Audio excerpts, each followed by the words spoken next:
Does someone you care about have hearing loss? Hamilton CapTel caption telephones display every word on screen while your loved one listens, keeping phone conversations flowing naturally. For more information, including eligibility requirements, visit hamiltoncaptel.com. What is community?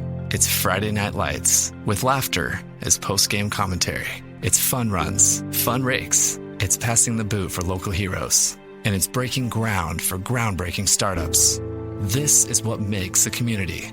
And it's what makes a community bank. It's fertile financial resources turned back into local soil. Here's to people helping others thrive. This is community banking. D.L. Evans Bank, since 1904. Member FDIC. How does Stephen, a CFO, spend his day with SAP Concur? Tracking company spend with a single dashboard. Making smarter decisions with real-time analytics. Getting more done with automated workflows. Protecting the bottom line with AI. So tell us, how do you spend your day? Visit Concur.com. All spend one platform.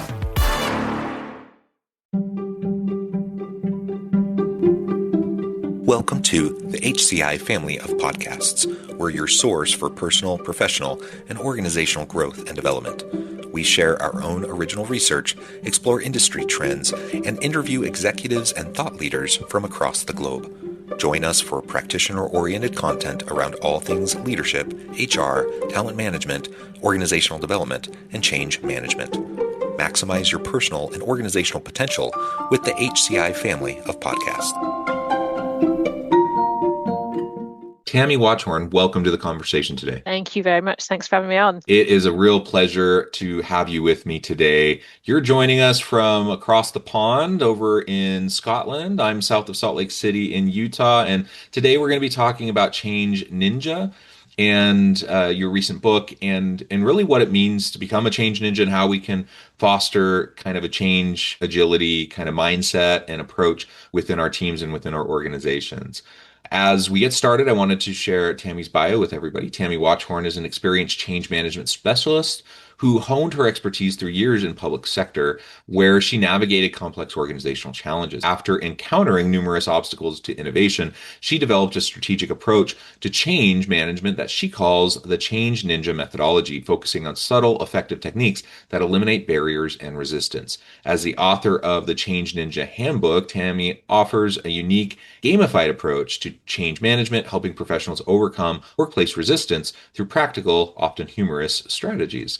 I could go on, but I'm going to pause there. Tammy, anything you would like to highlight by way of your background or personal context before we dive on in?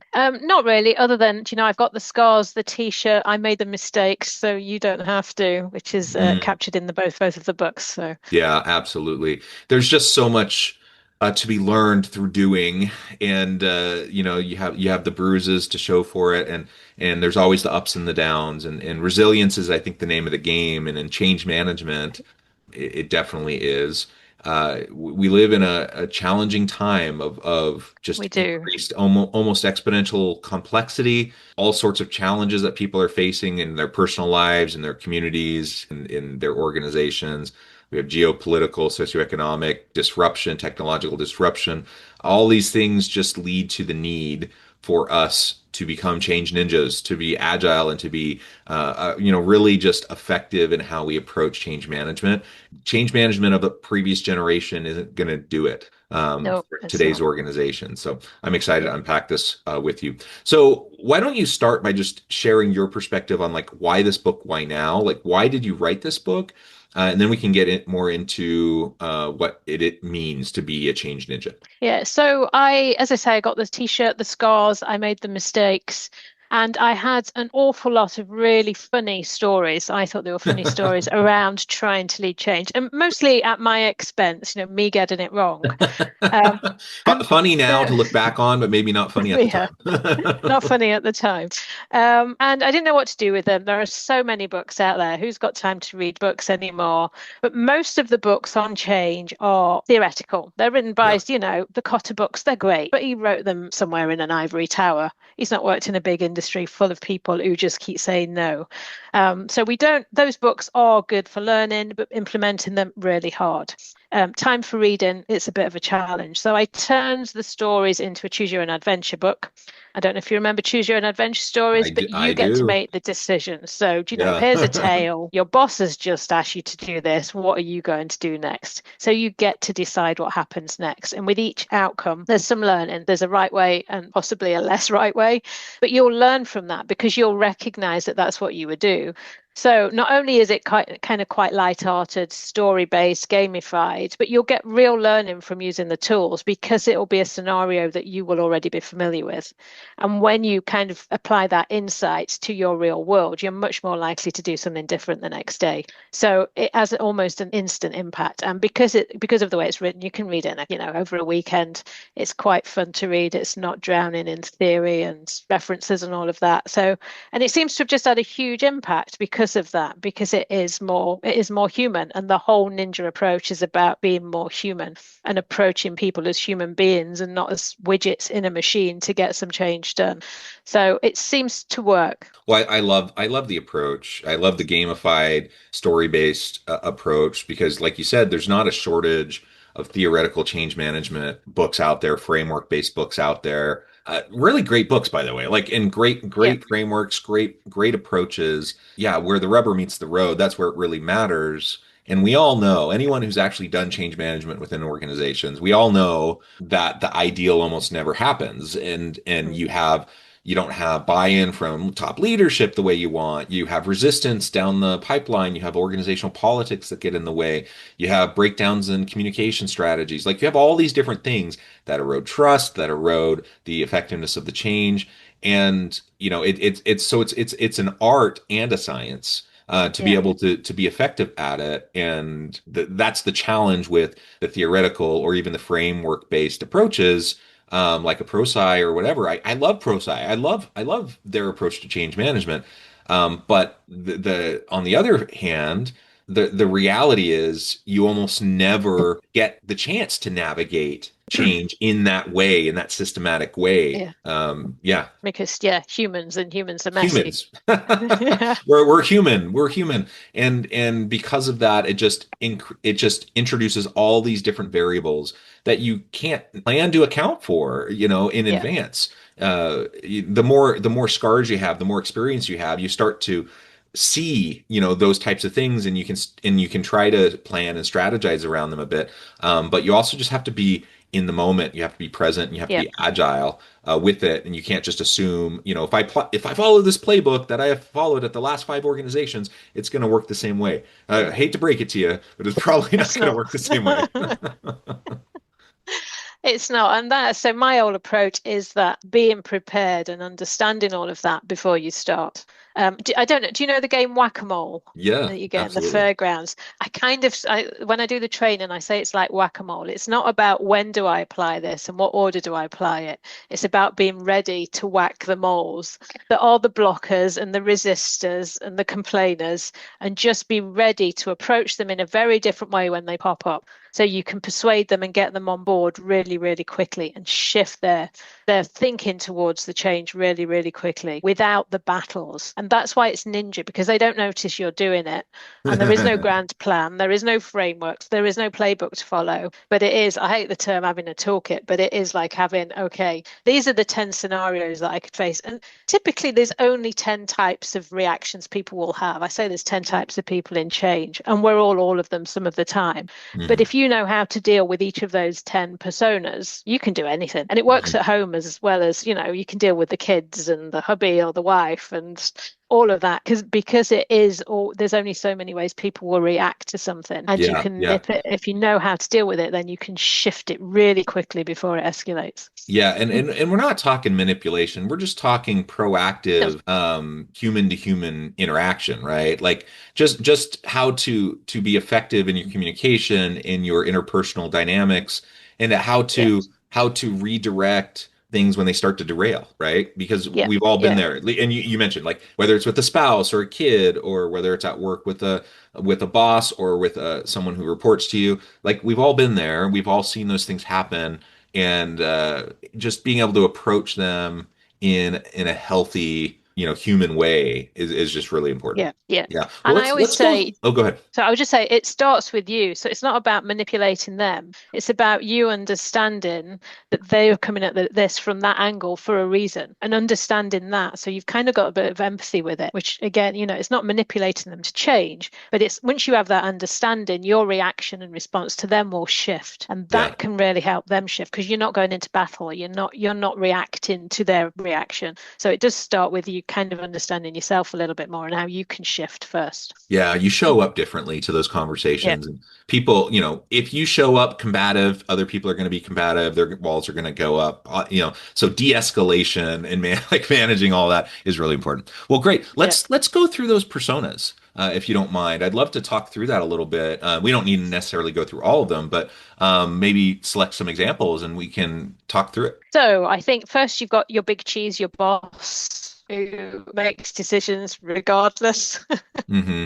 So how do you, a lot of people think managing change is managing down the way. Quite often you have to manage up the way. Yeah, So absolutely. how do you manage your interactions with your boss? Because we quite often don't think of them as being human beings because they earn more But they money than us and make decisions. But they've got stuff going on at home and, you don't know what they're going through. So thinking about how will you approach them differently to hmm get what you need from them? And I think we find it easier to go, to complain about the boss, but actually, how do we shift so that we're delivering what they need in a way that suits us? So I think that's a relationship. There's probably in every organization, there are some senior decision makers who don't make decisions. hmm They've got there, they don't want to rock the boat, they don't actually want to do anything. So how do you get them making the decisions that you need, but them thinking it was their decision to make? hmm And I think again, another managing up the way, but they will absolutely block, the big IT guy, the finance lady, all the people that are holding the purse strings and the decisions on whether your change goes ahead or not. If you can get them to think that what you're doing was their idea, they're going to be behind it and become advocates. So how do you make sure you manage that relationship? Yeah, There's the that's a really interesting element because when you're dealing with blockers, in senior leadership positions, who are they're the ones that are going to sign off ultimately or not. Yeah, They hold a lot of control and a lot of power, and yeah, there's a lot of people, whether it's personality driven, whether it's like just cautionary, whether they're risk averse in their new position, whatever the reason. Like there's a whole bunch of reasons why people in those positions sometimes just stall or derail things that yeah, even they may even know are probably going to be pretty good for the organization, but they don't want to be on the hook for the decision if it goes poorly. And so yeah. things don't happen. And What is community? It's Friday Night Lights with laughter as post-game commentary. It's fun runs, fun rakes. It's passing the boot for local heroes. And it's breaking ground for groundbreaking startups. This is what makes a community. And it's what makes a community bank. It's fertile financial resources turned back into local soil. Here's to people helping others thrive. This is community banking. D.L. Evans Bank, since 1904. Member FDIC. And, in that environment, being able to ask the right questions, kind of guide them towards the answer in a way, Yeah, like you said, where they yeah, feel ownership, not only ownership, but like even, give them the credit, like let them take yeah, credit for it, absolutely. pat their ego, let them take credit for it, let them feel like it's something that they've decided and are driving. And that's okay Yeah, because anytime you're able to do that, you're able to start to move things forward. yeah. And that is a skill, that is a talent, and very much an art of persuasion, around that. Yeah, it is. But again, it starts with you because you need to accept that they may take the credit. And Yes, and they probably that can be will. really hard. They But probably will. Yeah. they will. But if your change is the right change and you want it to happen, so again, it's kind of starting with you knowing that you might need to let that go, knowing that you might need to have conversations with people you really don't like very much or respect. But, they're blocking it because they either just want an easy life and they'll say yes without doing the thing and then they'll run away. Or they think, they've got the ego, they've been there, they've done that, they're not interested in the change. So trying to understand that, those blockers can form 2 or 3 different personas. So what is it? And sometimes it's fear. Again, they're at a senior part of their growth in the organization. They've perhaps got a few years left. They don't want to rock the boat with anything new and fancy. So you need to get them thinking this is going to be their legacy rather than this is going to be potentially the thing they leave with tail between the legs. So it's understand. So you have to really get inside their minds to know how to approach them, because there'll be multiple reasons why they're blocking. Well, and that comes I think you've back to then got the general fear. Yeah. Oh, if I can just comment real quick, that comes back to what you were saying earlier about the empathy, right? And as you seek first to understand yourself and then to understand others, you can approach them with empathy and just to understand what is really driving their decision making, their behavior. That's empathy. That you may not agree with it, but at least you understand it and you understand where they're coming from. And it's frustrating when someone is putting up roadblocks to something that's going to help everybody, that is going to work if they can buy in, and you get frustrated by that. And then it's really easy, because we're human, to start to assign blame and to start to like assign motives and like say, oh, this person is lazy. Their ego is huge. And you start to come up with this whole narrative, some of it which may be true, but it's not helpful. Like ultimately what we need to be able to do is kind of take that out of it and just really seek to understand they're human. They have things pulling them in different directions, just like we do. And it's not nefarious. Usually it's not them waking up in the morning thinking, how am I going to derail John today and make his life horrible and miserable? I suppose that could happen, but most of the time that's not what's going on at all, right? And so just trying to really understand where they're coming from and having that empathy is really just key. Yeah. And sorry, you were about to move on to. And there's 2 other points in there, I think. Yeah. Well, I'll add to this, because I think you raised 2 important points. So they might have the ego, they might be whatever they are. The more you talk about that, the more that becomes real in your head through that person is. So you're creating that persona yourself through how you're naming them, talking about them. And that will come across in your dealings with them in a subconscious way, but they'll pick up what you think about them. So that's raising their response to you. So if you can let that go, and you're just, they're a human being with stuff going on and you need them on board, then you start to shift that dynamic. And it's very, you're not really aware of it, but our subconscious picks up all of those cues. So there's that.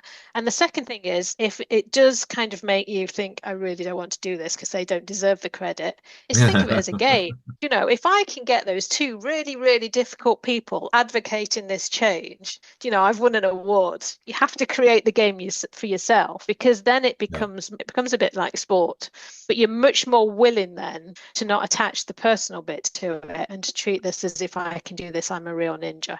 And it just shifts your response, because it takes the emotion out of it for you. And when you remove the emotion, you respond much more logically, which is what you want to do, rather than with the frustration and the anger and all of the things that are emotional responses. So it's a shift in your own mindset on those 2 fronts, and it gets much easier and becomes much more fun. Yeah. And to be clear, like, yes, we're all going to have those emotional responses. And they're valid. Like it's valid to feel that way, but it's not necessarily going to be helpful in you getting to where you want to be. And so just having emotional regulation to be able to deal with those, to recognize them as they're showing up for you, because we're all human, we're going to have them, right? So just being able to like talk yourself through that and saying, okay, this is showing up for me. This is what I'm feeling. This is what, how I'm perceiving this situation. Talk yourself through it, kind of take a step back, and then you're in a much healthier space to be able to move forward in a productive way. Yeah. And the more you can do that, the less emotional response you will have. And emotion burns your time and energy and, makes you ill. So why would you want to spend and waste that on these people? You don't. Yeah, that's a great point. Save it for the stuff that actually don't let them live in your head rent free, right? Like, yeah, exactly. Because they're not thinking about you when they go home. Yeah, that's a great reminder. That's funny, because it's really easy to fall into that trap. Good. What are some of the other major personas? So I think the probably the biggest one, once you've got over those above you, is just general fear. Yeah. everywhere because we are bombarded daily with bad news. We've never come out of the COVID thing thinking life's great. It's just got, it's just one thing after another. You can't escape it, however much you try. I live in a very remote spot of the world and I've shut off as much as possible, but it's still there. There's still this ongoing fear and finance and whatever it is, even within your. So you've got all of that. You've then got AI come in and no one knows what it's going to do. And there's the threat of job security and it's already having an impact in the UK. And I don't think it's actually real yet in terms of a solution, but it's being used as an excuse to reduce the workforce. So there are a lot less jobs in the kind of change project, all of that world. It's having a real impact. So you've got that on top of cost of living crisis. And then you come along with this change project and no one's got space for it. And we're all in this reactive mode all of the time because of the general stress that at least the West is under from this ongoing fear response. And, you've got your politics in the States, and I'm sure that's creating a lot of that sort of angst. So when you go along with a change, people are just going to react in a negative way because they can't cope with it and they're reacting emotionally and not logically because they're already in a heightened sense of stress. And you don't notice it because it's the norm, but it's there all the time. I don't know if you ever go on holiday and get sick. If you take a vacation and you just get sick straight away, that's because your immune system's stressed all the time. And very simplistically, you go on holiday, it takes a break, you catch a bug. If you're not stressed all the time, you don't get sick when you go on leave. And if you're not stressed all the time, you don't even need the leave because you're not stressed. So we're in this kind of cycle, and any change which brings potential uncertainty, the brain's going to react in, that's not good for me. There's enough going on already. I can't cope with anything else. So dealing with that, if you launch a change and you go out with this great project that's going to deliver all of these benefits, nobody's listening. They're just reacting emotionally. So you need to think about that before you go anywhere near an announcement. You need to think how it's going to be perceived by all the different groups of people. How is it going to fix a problem that they have that means they'll want to do the change? And sometimes, kitting out people with the ability to be able to do a little bit of that for themselves, I think would be amazing. If people knew how to do the self-regulation thing and shift their thinking, you've got a good start. But we don't do that in organizations because people don't spend money on human stuff. It doesn't sound as good as AI, does it? But thinking about all of that before you even go anywhere near announcing anything will help you deal with that, because you are just going to face, and people will say the right things or they'll put their fingers in their ears, but you won't see them for dust when it comes to it. And you're adding to the stress levels. So you increase in the risk of people being off sick, mental health issues, down in tools, product, all of that stuff that the change is meant to improve. You possibly don't need that if you actually approach people better about change. That's my kind of mission for next year, because it is so needed, and so much is overlooked in that area, and it doesn't need to be a huge job to deliver that into organizations. But it's not a metric you can really measure because it's how people feel. So yeah. No, this is great stuff, and I think I absolutely agree with your approach and your philosophy, and I think we can make change management into this really complicated. It is an art and a science, and there's lots of research behind it, and there are great frameworks, and there's all these different things. But we can, in the reality where the rubber meets the road, I don't think it's rocket science, but it is really hard. But it comes down to some very, with all the frameworks and all the different things, like it really comes down to some very basic elements of just understanding human behavior and relationships and building trust, right? Yeah, And absolutely. if you can do those basic things and do them consistently, you're not going to be perfect, but you're going to be like 80%, 90% ahead of the game, just by doing those things. Yeah, and if you're given the space to do those things, you will deliver the change much more quickly. It'll cost less to do it. You'll have people on board with it from day one. So they'll, once you put something in, a new system in, people want to use it because they were behind it from the start. So it's I don't know if you know the tortoise and the hare story, the race that we used to get told as a kid. It's like you need to be the tortoise. Yeah. You need, don't run off writing your documents and your comms plans and your big engagement pieces until you've done all of that thinking about how you're going to approach it from everybody's perspective and how you're going to pitch it from everybody's perspective. Because again, standing up and saying the benefits of this are X, nobody's listening. They're not engaged. And the more you do it, the more they're going to just stick their fingers in their ears and run away because they can't see why you're doing it for them. There is no benefit for them personally. Yeah. Well, Tammy, this has just been such a great conversation. I know at the time I need to let you go here in a minute, but as we wrap up, I just wanted to give you a chance to share with the audience how they can connect with you, find out more about your work, where they can find your book, and then give us the final word for today. Yep. So easy to find my books on Amazon everywhere. On LinkedIn, there's only one of me in the world. It's a strange name. Or the website, www.change-ninja.com. I've got training programs. I've got 2 books out and a third one coming out next year, which is all about zombies. So I'm quite excited to be writing that one. Excellent. Well, thank you again. It's been a pleasure. I encourage the audience to reach out, to get connected, find out more about what Tammy can do for you. Check out the books. Look forward to the zombie book. That one's going to be awesome. And as always, I hope everyone can stay healthy and safe, that you can find meaning and purpose at work each and every day. And I hope you all have a great week.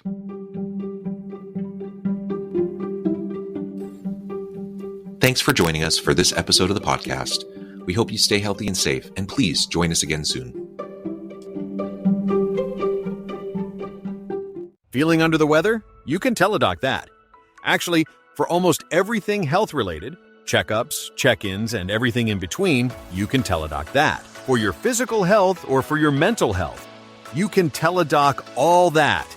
We've got doctors, therapists, specialists, and coaches all available by web or app.